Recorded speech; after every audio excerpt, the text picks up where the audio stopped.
चंदा चमका जिन आंगनवा मोर लालनवा रोवेना। चंदा चमका जिन आंगनवा मोर लालनवा रोवेना। ललनवा रोवेना मोर लालनवा रोवेना। चंदा चमकू जिन आंगनवा मोर लालनवा रोवेना। चंदा चमका जिन आंगनवा मोर लालनवा रोवेना। सासु जी आई देवता मनाने मांगई आपन नेग हो। सासु जी आई देवता मनाने मांगई आपन नेग। सासु तड़पू जिन आंगनवा मोर लालनवा रोवेना। सासु तड़पू जिन आंगनवा मोर लालनवा रोवेना।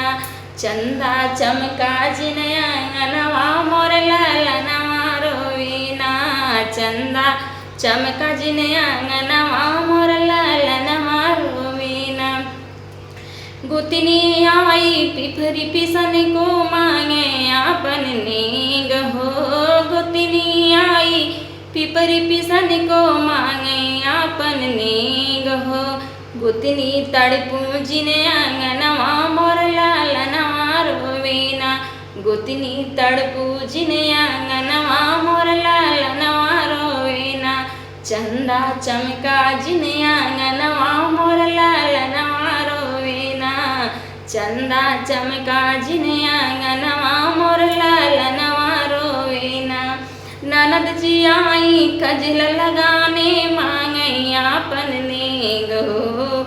ननद जी आई कजल लगाने मांगई आपन नेग हो। ननदी तड़पू जिन आंगनवा मोर लालनवा रोवेना।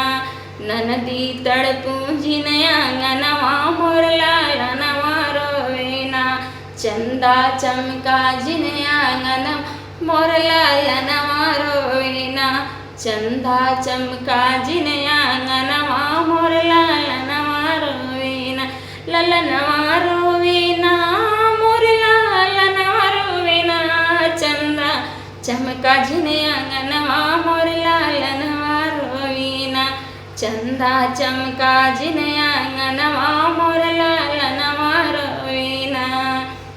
आप लोगों से विनती है कि आप लोग अगर नए हैं चैनल पे, जो बहन जी जो भाई लोग, तो आप लोग इस बहन के चेहरे पे मुस्कुराहट लाइएगा, सब्सक्राइब करके, लाइक करके, और सपोर्ट करिएगा। अपने दोस्तों को, रिश्तेदारों को भी शेयर करिएगा।